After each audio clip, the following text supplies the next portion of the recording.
You thought you were pretty bad breaking into a cop's car, didn't you? That is some nerve. I mean, seriously, you're the second person I've had in 11 years that has had the nerve to do that. All right, sir, you're Bryce Thomas.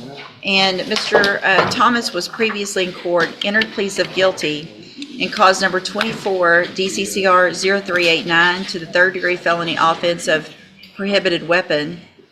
Cause number 24, DCCR 0390, also a third-degree felony of possession of a prohibited weapon. Cause number 24, DCCR 0391, pled guilty to the state jail felony offense of theft of a firearm. Cause number 24, DCCR 0392, pled guilty to the lesser offense of indecency with a child by exposure, also a third-degree felony. There was no plea agreement. I have received and reviewed the pre-sentence report. Has everyone had an opportunity to review that report? State has. In addition, there is also the largest packet I've ever received of jail incident reports in a case. Did everyone have an opportunity to review those? Yes, I took an evening and 35 pages. I reviewed them one evening. State reviewed all 35 pages as well. In addition, the state has filed a state sentencing memorandum. Mr. Burbank, did you receive that and were you able to review it? Okay. Anything else, any objections or corrections or additions to the report? No, Judge. All right, Mr. Burbank, you may proceed. Your Honor, this is a very young kid that in a very short period of time stepped off the cliff and got himself in a lot of trouble. I will represent to the court when I was encased by his family. One of my issues was the recovery of the weapons because they were law enforcement weapons. Hold up, did you hear that? The defense is saying the stolen police weapons mysteriously ended up back in his office.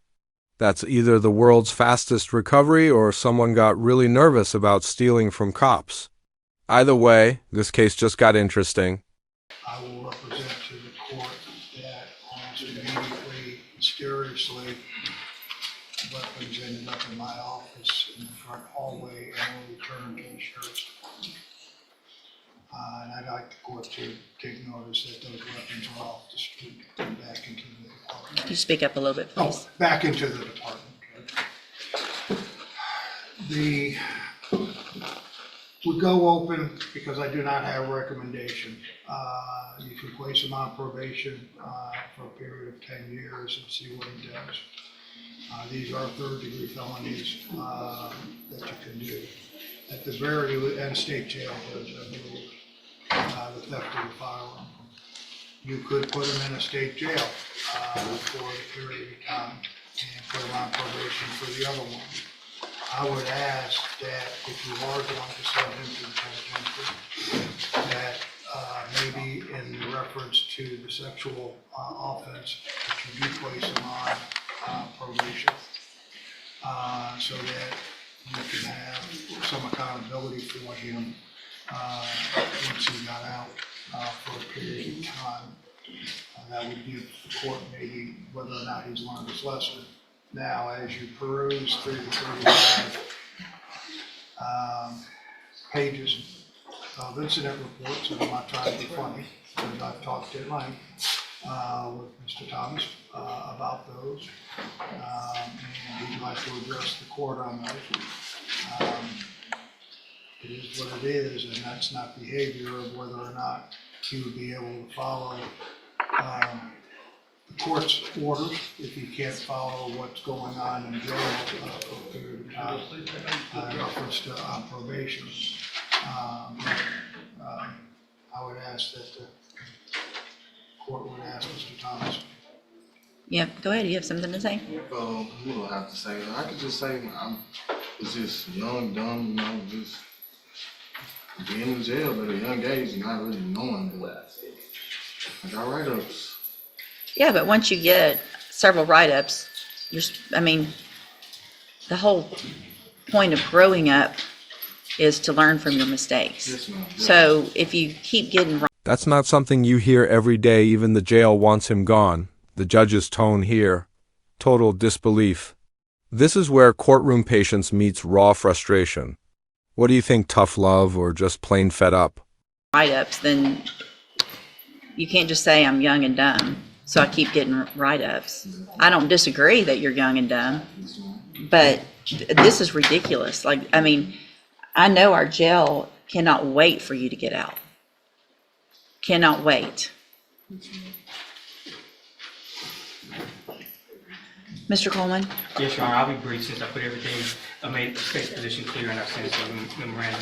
I'd like to briefly shift the focus from the write-ups to the underlying facts in the state's, Yeah. which I believe are. Stealing out of cop cars. Stealing from patrol vehicles, at least 2 patrol units, Your Honor. Detective Matt Dixon is here if you want to hear more details of the detective. But Your Honor, I think the audacity, the boldness to steal these weapons from a police car goes to show what exactly the nature of this defendant is and what we're dealing with here.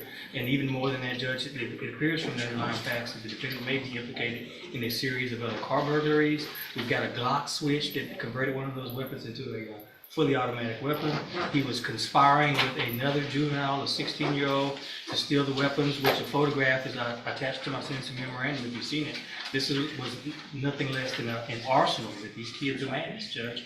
I shudder to think what could have become of these weapons if they would end up in the hands of other criminals, if they could have been used against law enforcement, Your Honor. Long gone are the days where there's a low caliber Saturday night special that these kids use, you know, in some type of a crime. They are loaded for bear with fully automatic weapons. I'd ask the court to make an example out of this defendant. He benefits from not having a criminal history to speak of, but Your Honor, this is beyond the pale. I'd ask you to send him, do 2 things, a split sentence in this case. Sentence him to prison for what he's done, and then following that, a consecutive probation period so that we can continue to monitor him and supervise him after he's released from prison. Thank you, Your Honor. So I wanted to make sure, Mr. Coleman, I've done this type of sentencing that you're asking for on some different cases. I think the probation period, if I sentence him to probation today, I don't know that I can make that consecutive. So I think I believe you can, Judge, and if you need to recess this proceeding, I can get you case law in pretty short order. I think you can. because when would it start? It will start after he finishes his period of incarceration. Okay. So whatever I give him, if I do prison, and then I say it's consecutive with a probation, and does it matter if it's a straight or a, I don't believe so either, Judge. But again, I'm happy to get you some case. no, I appreciate the idea. Again, we've done it sometimes. I mean,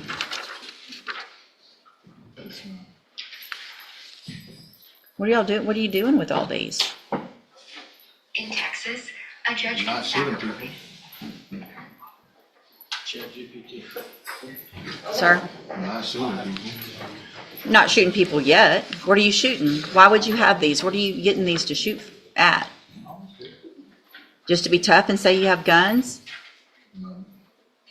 That's all that's happening with these guns on the street is y'all are shooting at each other, at other people, at houses, at cars, at whatever. There's no reason to have these kind of guns. These aren't hunting guns, right? You're not going to shoot a deer. Do you hunt? I do. Do I you? have before, but Have you? Which one of these is your hunting gun? none of those.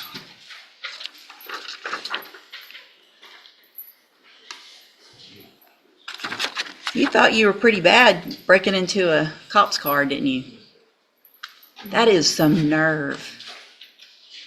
I mean, seriously, you're the second person I've had in 11 years that has. And here comes the verdict. You can feel the tension rise. Each sentence the judge reads isn't just numbers. It's a message. Actions have consequences, but with probation added at the end, maybe there's still a shot at redemption. Would you call this justice or mercy? Had the nerve to do that.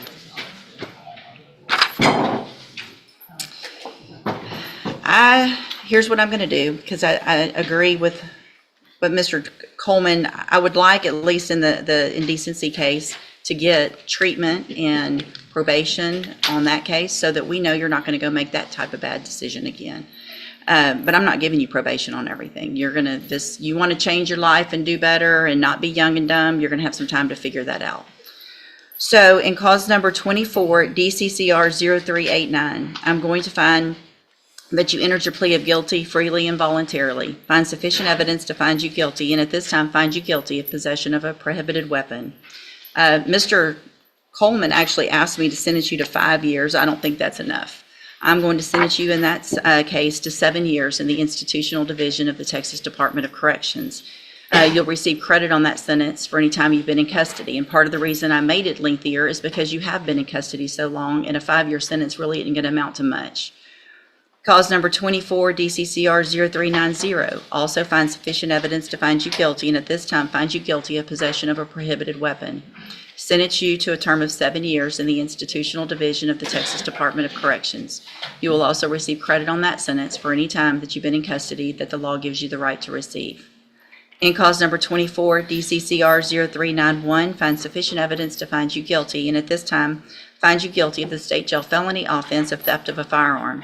Sentence you to a term of 2 years in the state jail prison. You will receive credit on that sentence for any time that you've been in custody that the law gives you the right to receive. Then in cause number 24, DCCR 0392, find sufficient evidence to find you guilty. However, in that case, I'm going to defer all proceedings, place you on probation. No, that's the third. I'm going to find you guilty of that offense, sentence you to a term of 10 years in the Institutional Division, but I'm going to suspend that and place you on probation for 10 years. Can I address the court on that? Mm-hmm. With the deferred, though, with the registration, it would, if he did comply after he got out, that he may have a chance instead of a conviction. He's already got 3 convictions. Well, A I fourth. understand that, but a sexual kind of. May I respond, Judge? That is a reduced plea to a reduced charge. I agree. I want to add. Can I give a straight on indecency though? Hold on. I think it has to be deferred. Hold on. Yeah, it has to be deferred. Okay, so I'm going to go back in that cause number, which ends in 0392. Find sufficient evidence to find you guilty. However, I'm going to defer all proceedings, and I'm going to place you on probation for 10 years. That will run consecutively to the other cases. So that probation does not start until you get out of prison. Then, if you violate that probation, you could be sentenced up to 10 years in that case. So you're going to be under supervision or in custody for a very long time. So if you really want to change your ways, you're going to have every opportunity to do that. If you don't, you're going to end up, number one, you're probably not going to make parole if you keep acting like you've been acting here. If you get to prison and you act like this, you're not going to make your parole. You're going to do that whole 7 years. That's going to be up to you. The sooner you get out and act right, the sooner you can start this other probation and get off of it, grow up, and maybe change your life. That's going to be up to you.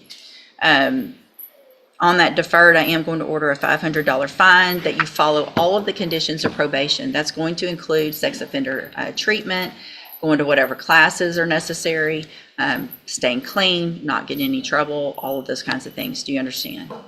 Mr. Coleman? Your Honor, is there a deadly weapon finding option with these weapons? I don't think so. Do you think so? Okay. Okay. Unless you can, I don't think that's, We didn't allege it. well, and they're not, possession of a prohibited in the 3G, so I don't think we can. Okay. Yeah. I'm sorry. All right, so all of these are actually wrong because y'all marked off plea bargain and there wasn't a plea bargain. So I'm going to hand you the trial court certification in all of your cases.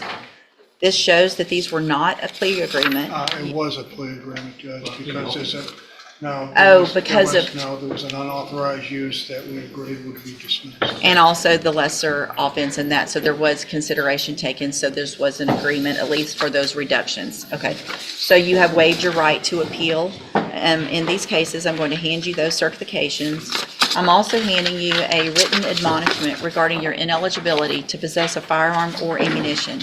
Because of the judgments entered against you, you're ineligible under Texas law to possess a firearm or ammunition.